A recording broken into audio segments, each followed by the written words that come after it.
Circular letter क्या होता है कि, और ये वाला आप लोग याद कर लेना, मोस्टली पेपर में भी आ सकता है, इंपॉर्टेंट है, ठीक है। बीच में लिखोगे मेमोरेंडम, फिर यहाँ पे मेमोरेंडम में क्या होता है, देखो सबसे पहले तो आपको लेटर कैसे लिखना है, फॉर्मल लेटर का फॉर्मेट देख लो भाई। देखो अनसीन पैसेज में क्या है कि आपको पेपर में ही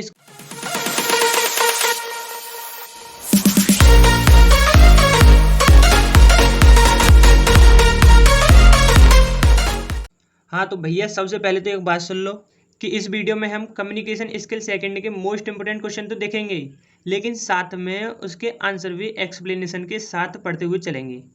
तो वीडियो बहुत ही ज़्यादा इंपॉर्टेंट होने वाली है, इसलिए वीडियो को स्किप करने की भूल तो बिल्कुल मत करना, और चैनल को भी सब्सक्राइब कर लेना, क्योंकि आगे भी 5th सेमेस्टर के इंपॉर्टेंट क्वेश्चन की वीडियो यहाँ पर आने वाली है। अब देखते हैं, चलिए क्वेश्चन नंबर फर्स्ट, कौन सा इंपॉर्टेंट क्वेश्चन है भाई। क्वेश्चन नंबर फर्स्ट है आपका कि right the definition of preposition and also right it's type. तो हमें प्रीपोजिशन की डेफिनेशन बतानी है और इसके टाइप्स बतानी है, कितने प्रकार की होती है। तो चलिए भाई डेफिनेशन समझ लेते हैं प्रीपोजिशन की। डेफिनेशन में क्या है कि preposition point out relationship between noun, pronouns and other word in sentence. जो प्रीपोजिशन होता है वो किसको नोट करता है, किसको पॉइंट आउट करता है, वो रिलेशनशिप को दर्शाता है, ठीक है, संबंध को दर्शाता है प्रीपोजिशन। संबंध किसके बीच में हो सकता है भाई, नाउन के बीच में हो सकता है, ठीक है, प्रोनाउन के बीच में हो सकता है, या फिर अदर जितने भी वर्ड होते हैं उनके बीच में हो सकता है। अब देख लेते हैं इसके टाइप, कितने टाइप की होती है preposition. There are 5 types of preposition. पहला है आपका सिंपल प्रीपोजिशन। इस सिंपल प्रीपोजिशन में कौन कौन से प्रीपोजिशन आते हैं, जैसे एट हो गया, ऑन हो गया, इन हो गया, ऑफ हो गया, आउट हो गया, टिल हो गया, अप हो गया। दूसरा है डबल प्रीपोजिशन, इसमें आपके into, upon, without, with in. तीसरा है आपका कंपाउंड प्रीपोजिशन, इस प्रीपोजिशन में about, above, along, behind, below. चौथा है आपका पार्टिसिपल प्रीपोजिशन, इस प्रीपोजिशन में ड्यूरिंग, पासिंग, एंडिंग, पेंडिंग, यानी कि आईएनजी वाले जितने भी प्रीपोजिशन होते हैं वो किस में आते हैं, आपके पार्टिसिपल प्रीपोजिशन में। देन उसके बाद में आपका फ्रेज प्रीपोजिशन, इस प्रीपोजिशन में क्या होता है, एक से अधिक वर्ड होंगे, जैसे in front of, in place of, दिख रहा है ना तुमको, ठीक है, in place of, according to, यानी कि एक से ज़्यादा वर्ड होंगे इसमें, ठीक है। तो ये होगी आपकी प्रीपोजिशन। और हाँ भाई एक और बात, जैसे मैंने मान लो एग्जाम में ये क्वेश्चन आया कि प्रीपोजिशन क्या है और इसके टाइप्स कितने होते हैं, तो सबसे पहले तो आपको इसकी प्रीपोजिशन हेडिंग डाल के इसकी डेफिनेशन लिख ली है। देन उसके बाद में डेफिनेशन लिखने के बाद में यहाँ नीचे एग्जाम्पल लिखना है कि प्रीपोजिशन ये होती हैं। फिर उसके बाद में there are 5 types of preposition. पहला सिंपल प्रीपोजिशन, सिंपल प्रीपोजिशन में ये वाला लिख देना, ठीक है, और फिर इनके एग्जाम्पल भी लिख देना विद यूज के साथ। ये सिंपल प्रीपोजिशन लिख दी, अब इसमें ये वाली प्रीपोजिशन आती है तो इनका जो है एग्जाम्पल भी साथ के साथ लिख देना, ठीक है। जैसे मैंने यहाँ पे नीचे लिखे हैं ये आप लोगों को उसी के साथ में लिखना है, सही है। अच्छा जी, थोड़ी सी और प्रीपोजिशन के बारे में देख लेते हैं हम कि ये होती है preposition of time and date, जैसे 7 o'clock, 6 AM, या मिड नाइट, एट नाइट, ऐसी प्रीपोजिशन क्या कहलाते हैं, preposition of time and date. आगे preposition of place and direction, यानी कि जो किसके लिए प्रयोग होती हैं, दिशा के लिए, ठीक है। फॉर, टू शो, समवेयर, यानी कि फॉर कहाँ के लिए प्रयोग होता है, दिशा के लिए, समवेयर के लिए, ठीक है। आगे preposition of travel and movement, यानी कि ट्रेवल करने के लिए जो प्रीपोजिशन यूज में लाई जाती हैं भाई, मैं दिल्ली गया, किसके द्वारा, बस के द्वारा, बाई, ठीक है, ऑन, एट, ये सारी प्रीपोजिशन क्या है, प्रीपोजिशन ऑफ ट्रेवल्स, ठीक है। इसको आप लोग याद रखना चाहो तो रख सकते हो, वरना इसको स्किप भी कर सकते हो, ठीक है। चलिए क्वेश्चन नंबर दूसरे को देखते हैं भाई। हाँ तो क्वेश्चन नंबर दूसरा है आपका कि what is the framing question, define the question word. Framing question क्या होते हैं और क्वेश्चन वर्ड को डिफाइन कीजिए। देखो भाई फ्रेमिंग क्वेश्चन क्या होते हैं, देखो the interrogative pronouns as, who, what, which, how, when, whom, and the interrogative adverbs where, when, how are used in framing question। देखो फ्रेमिंग क्वेश्चन में क्या होता है, पहला तो इंटेरोगेटिव प्रोनाउंस का यूज होता है। इंटेरोगेटिव प्रोनाउंस कौन से, जैसे एज हो गया, who, what, which, how, when, whom। फिर उसके बाद में इंटरोगेटिव एडवर्ब का प्रयोग होता है। इंटरोगेटिव एडवर्ब कौन सी? Where, when, how. ठीक है, इनका यूज कहाँ होता है भाई साहब? फ्रेमिंग क्वेश्चन में। तो फ्रेमिंग क्वेश्चन देख लो, इसका example, what are you doing, तुम क्या कर रहे हो। When did you come here, तुम यहाँ कब आए थे। ठीक है, तो ये फ्रेमिंग क्वेश्चन है। फ्रेमिंग क्वेश्चन में एक बात हमेशा ध्यान रखना कि जो सेंटेंस पूछा गया है, जैसे कोई सेंटेंस दिया है, यही वाला मान लो कि व्हाट आर यू डूइंग, तुम क्या कर रहे हो। ठीक है ना, तो ये एग्जाम में कैसे आएगा? एग्जाम में ऐसे आएगा, या तो वो बोल देगा कि यू आर रीडिंग, तुम पढ़ रहे हो। ठीक है, तो उसके बदले में फ्रेमिंग क्वेश्चन के बदले में हमें व्हाट लगा के इसको कर देना है, व्हाट आर यू डूइंग, तुम क्या कर रहे हो, तुम क्या कर रहे हो। ठीक है, उसके बाद में देख लेते हैं क्वेश्चन वर्ड। क्वेश्चन वर्ड में क्या है? The words which belongs to WH family and used to ask questions are called question word. ऐसे शब्द जो बिलोंग करते हैं किससे?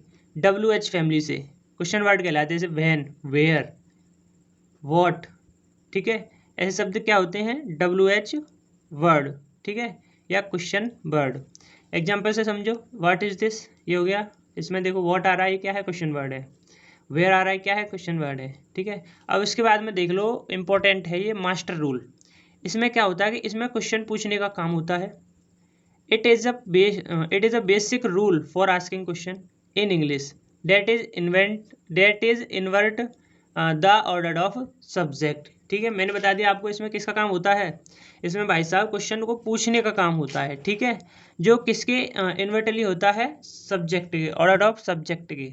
जैसे मैंने क्वेश्चन दे दिया पहला कि इट इज स्नोइंग, तो इसको मास्टर रूल के अनुसार अगर इसको हम डिजाइन करें तो वो होगा क्वेश्चन वर्ड। ठीक है, यानी कि क्वेश्चन पूछने का काम हो जाएगा इसमें।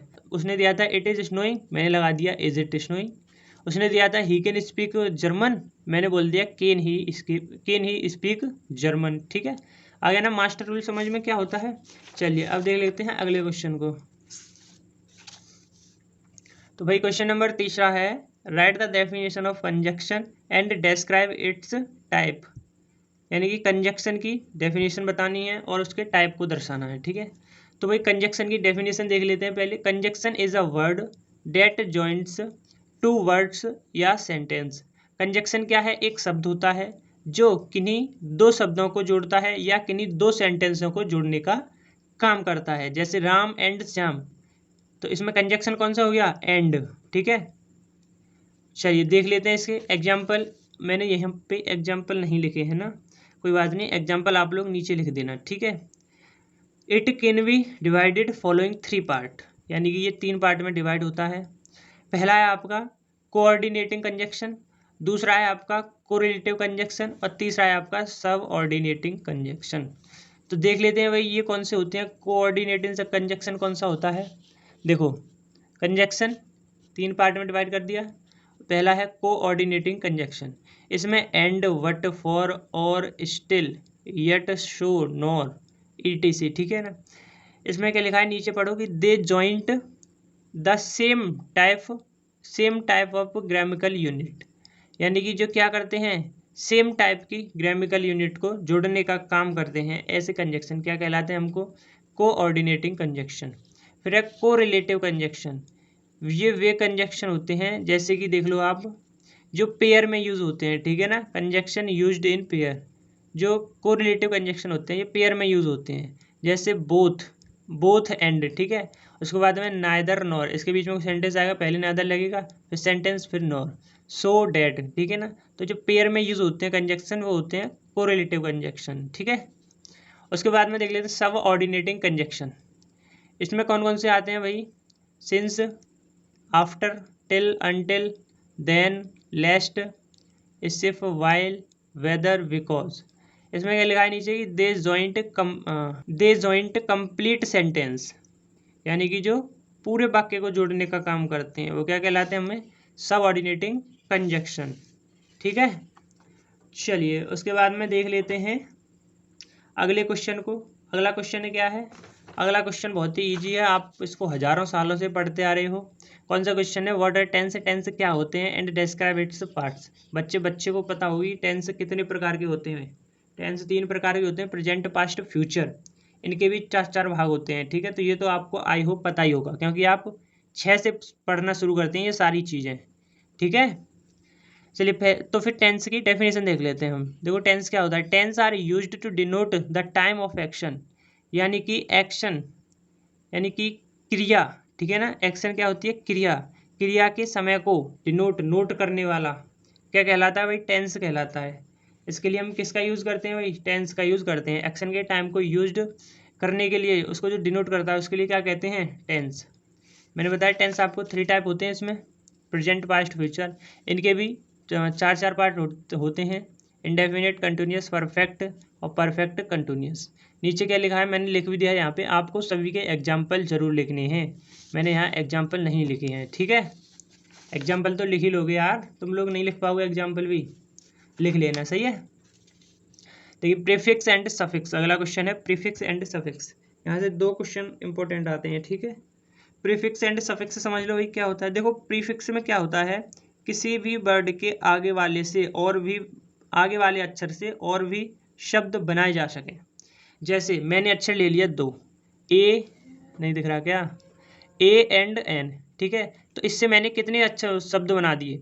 एक तो एडमिट बना दिए, एडमिट में ए से शुरू हो रहा है, ठीक है ना। लेकिन आगे आना चाहिए, जो भी शब्द आप ले रहे हो वो सबसे पहले आना चाहिए, जो अक्षर ले रहे हो वो सबसे पहले होना चाहिए। मैंने ले लिया एडजस्ट, ए आ रहा है, एक्स ए आ रहा है, आंट ए एन आ रहा है। उसके बाद मैंने ले लिया एक्स्ट्रा ऑर्डिनरी, और ये क्या है, एक्स्ट्रा स्मॉल, ठीक है। फिर ले लिया मैंने मल्टी, तो मल्टीपल एंड मल्टी टैलेंटेड, ठीक है। इस प्रकार आप जो है प्रीफिक्स को समझ सकते हो। आप समझते हैं सफिक्स। देखो प्रीफिक्स में तो आगे का लेना है और सफिक्स में पीछे का लेना है, यानी कि पीछे सेम रहना चाहिए, ठीक है। जैसे मैंने ION ले लिया सफिक्स में, तो इससे कौन कौन से शब्द बन सकते हैं, ट्यूशन, ऑप्शन, डिसीजन, ION आ रहा है पीछे देखो। फिर ले लिया मैंने मेंट, तो मेंट से मूवमेंट, रिक्वायरमेंट और भी आगे बहुत सारे शब्द बन सकते हैं। फिर ले लिया मैंने ER, इससे क्या बन सकता है, इंजीनियर बन सकता है, ठीक है। इंजीनियर वो तो हम हैं। अगला है भाई question number 6, important one word substitution. इसमें इंपॉर्टेंट वन वर्ड सब्सटीट्यूशन दिए गए हैं। तो पहला कौन सा है इसमें, स्टडी ऑफ एंशिएंट थिंग, यानी कि पुरानी वस्तुओं पर अध्ययन करने वाला। आर्कियोलॉजी क्या होता है, आर्कियोलॉजी पुरानी वस्तुओं पर अध्ययन करने वाला। आगे है दूसरा, a life history written by oneself, यानी कि जो जीवन का जो इतिहास है वो खुद के द्वारा लिखा जाता है, तो उसे क्या कहते हैं, ऑटोबायोग्राफी, ठीक है ना। तीसरा नंबर क्या है, one who thinks only of himself, जो केवल अपने बारे में सोचता है उसको क्या कहते हैं हम, इगोइस्ट। चौथा क्या है, वन हु एट्स टू मच, जो बहुत ज़्यादा खाता है, क्या कहलाता है, ग्लटन, क्या कहलाता है, ग्लटन, ठीक है। तो ये नीचे और भी दे रखे हैं, ये सारे आप पढ़ लेना। इसकी PDF का लिंक आपको टेलीग्राम पे मिल जाएगा, ठीक है ना। और टेलीग्राम का लिंक इस वीडियो के डिस्क्रिप्शन में मिल जाएगा, तो वहाँ से क्लिक करके आप टेलीग्राम को ज्वाइन कर लेना, ठीक है। वहीं पे इसकी PDF मिलेगी। अब देखते हैं क्वेश्चन नंबर 7 को, अनसीन पैसेज। देखो अनसीन पैसेज में क्या है कि आपको पेपर में ही इसको सबसे पहले ध्यान से पढ़ना है, 2 से 3 बार ध्यान से, तो अपने आप जो है इसके क्वेश्चन सॉल्व हो जाएंगे, ठीक है। पेपर में ही पढ़ना है आपको 2 से 3 बार ध्यान से, और घर पे पढ़ना चाहो तो पढ़ सकते हो। क्वेश्चन नंबर 8 है करेस्पॉन्डेंस, यानी पत्र लेखन या लेटर राइटिंग में बोलते हैं इसको। देखो लेटर राइटिंग 2 प्रकार से की जाती है, पहला फॉर्मल लेटर और दूसरा इनफॉर्मल लेटर। फॉर्मल लेटर क्या होता है, जो हम ऐसा लेटर जिसे हम अपने से बड़ों के लिए लिखते हैं, अपने से बड़े अधिकारियों के लिए लिखते हैं, वो कौन सा लेटर कहलाता है, फॉर्मल लेटर, सही है। फिर होता है इनफॉर्मल लेटर, ये कौन सा होता है, जो लेटर हम अपने रिश्तेदारों के लिए लिखते हैं या अपने करीबी के लिए लिखते हैं, ठीक है। जो आपके ज़्यादा क्लोज है उसके लिए लिखा जाता है जो लेटर, वो होता है इनफॉर्मल लेटर। फॉर्मल लेटर का फॉर्मेट देख लो भाई। सबसे पहले तो सेंडर का एड्रेस, देन उसके बाद में डेट, फिर रिसीवर का नाम और एड्रेस दोनों, फिर टू जिससे भेज रहे हो, उसके बाद में सब्जेक्ट क्या पर्पज़ से भेज रहे हो, देन उसके बाद में सर या मैडम लिख के अपनी जो भी बात कहनी है आपको इन लाइनों में लिखने के बाद में नीचे योर सिंसियरली नेम XYZ कुछ भी हो सकता है, ठीक है। देखो लेटर में क्या होता है कि एक तो आपको ये वाली लाइन दिख रही होगी और एक आपको ये वाली लाइन दिख रही होगी। तो लेटर में देखो ये वाले जो स्पेस होता है इसको बोलते हैं मार्जिन, और ये अंदर का जो एरिया होता है उसको बोलता है टेक्स्ट एरिया, ठीक है, लेटर समझ में आ गया। देखो इनको बहुत ज़रूरी है समझना, क्योंकि आगे मेमोरेंडम भी आने वाला है, तो आप कन्फ्यूज़ ना हो जाओ, इसलिए इसको ध्यान से समझ लो। एक बार फिर समझ लो, फॉर्मल लेटर का जो फॉर्मेट है वो सेंडर का एड्रेस सबसे पहले, फिर डेट, फिर रिसीवर का नाम एंड उसका एड्रेस, फिर टू, फिर सब्जेक्ट, फिर सर या मैडम। ठीक है, अब देख लेते हैं इनफॉर्मल लेटर का। कहाँ है भाई इनफॉर्मल लेटर? ये है इनफॉर्मल लेटर। इनफॉर्मल लेटर क्या होता है? जो सगे संबंधियों के लिए लिखा जाता है, रिलेटिव के लिए लिखा जाता है, ठीक है, वो होता है इनफॉर्मल लेटर। इसका फॉर्मेट देख लो, सेंडर का एड्रेस, डेट।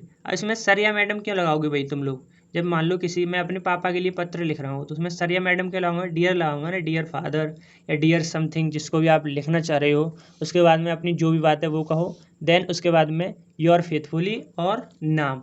सही है। चलिए अब देख लेते हैं। देखो 1 मिनट में आपको फॉर्मल लेटर का एक सैंपल दिखा देता हूँ।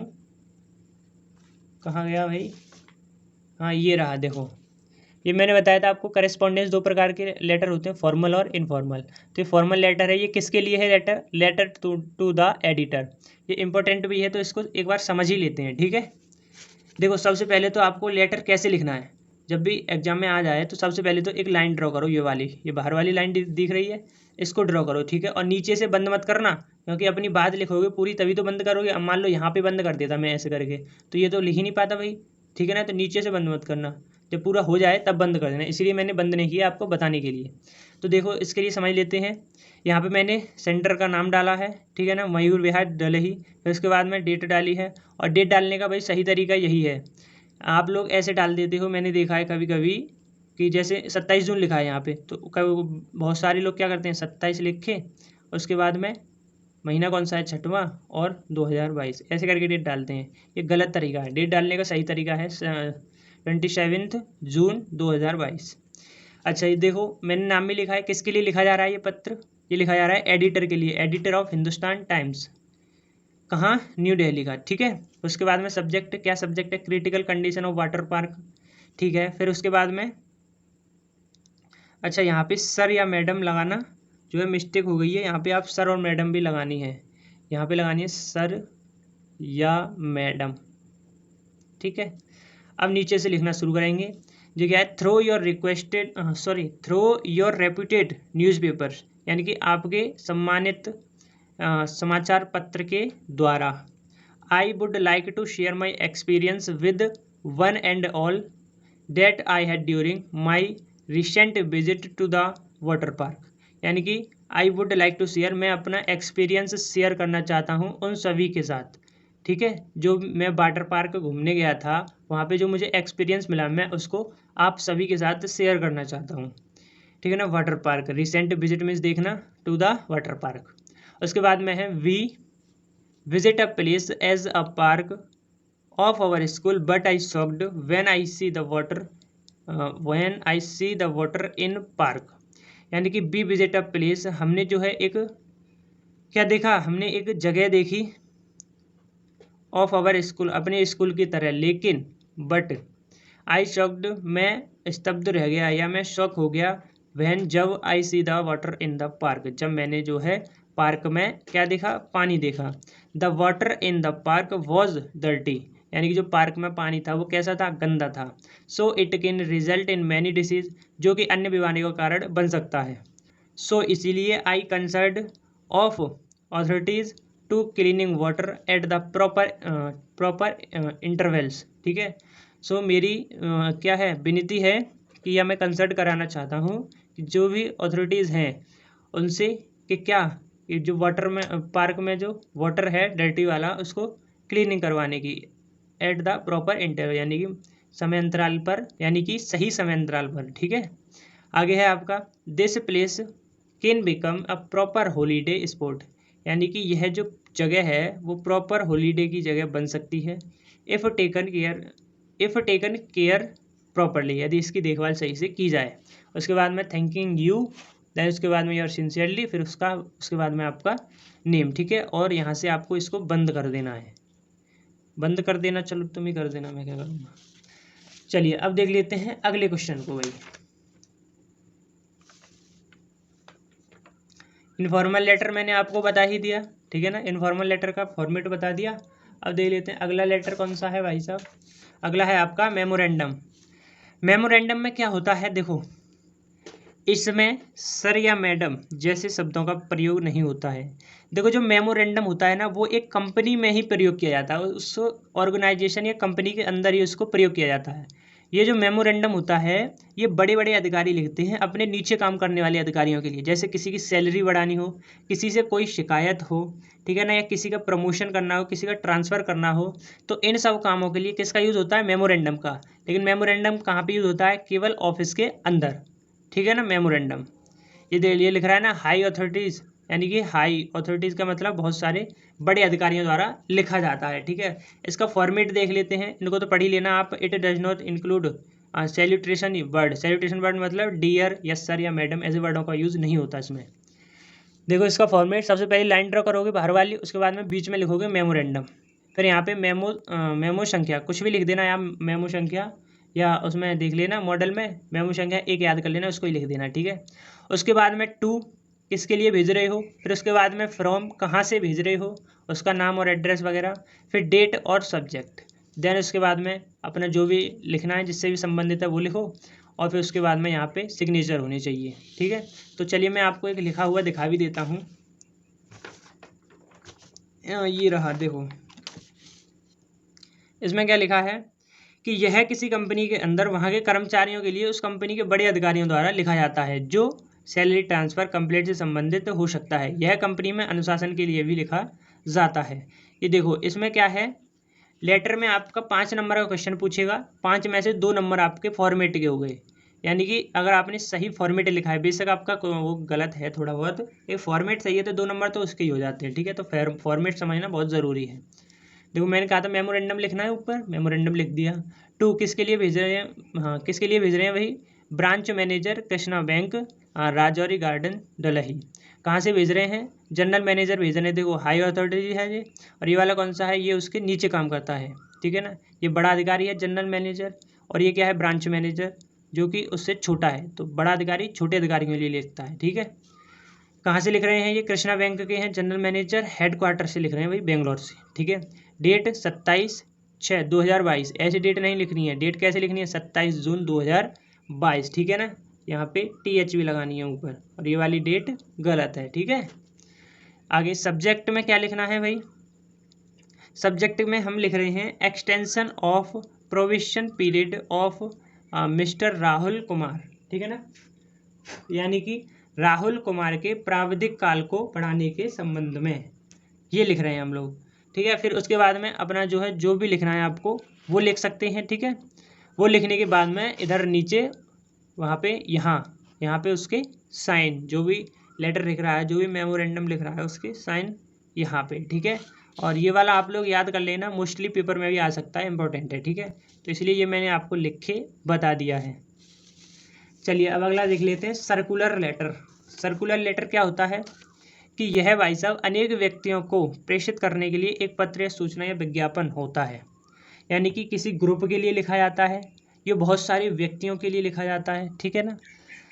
तो ऐसे लेटर को क्या कहते हैं हम, सर्कुलर लेटर। इसका फॉर्मेट देख लेते हैं। देखो एक और बात, इसमें आपका नाम वगैरह नहीं होगा किसी का भी, ठीक है ना, ये फॉर इंटरनल यूज़ के लिए होगा। इसमें ओनली एड्रेस लिखा होगा उस ग्रुप का जिसके लिए आप भेज रहे हो। इसका जो फॉर्मेट है वो कैसा होगा, जैसे टू बी सर्कुलेटेड, वो तो लिखना ही है ऊपर आपको यहाँ, टू बी सर्कुलेटेड, देन उसके बाद में डेट, फिर सब्जेक्ट लिखना है, फिर टू किसके लिए लिख रहे हो, कौन से ग्रुप के लिए लिख रहे हो, फिर उसके बाद में अपनी जो भी बात है इन लाइनों में लिखे, और यहाँ पे नीचे योर सिंसियरली नेम XYZ, जो भी आपका नाम है। तो इस प्रकार ये आपका कम्युनिकेशन स्किल सेकंड के मोस्ट इंपोर्टेंट क्वेश्चन पूरे होते हैं। अगर वीडियो आपको अच्छी लगी और लग रहा है कि मेहनत की जा रही है आपके लिए, तो वीडियो को लाइक तो कर देना भाई, और चैनल को भी सब्सक्राइब कर लेना, क्योंकि आगे भी 5th सेमेस्टर के इंपॉर्टेंट क्वेश्चन की वीडियो यहाँ पर आने वाली है। तो चलिए मिलते हैं आपसे नेक्स्ट वीडियो में, तब तक के लिए बाय बाय।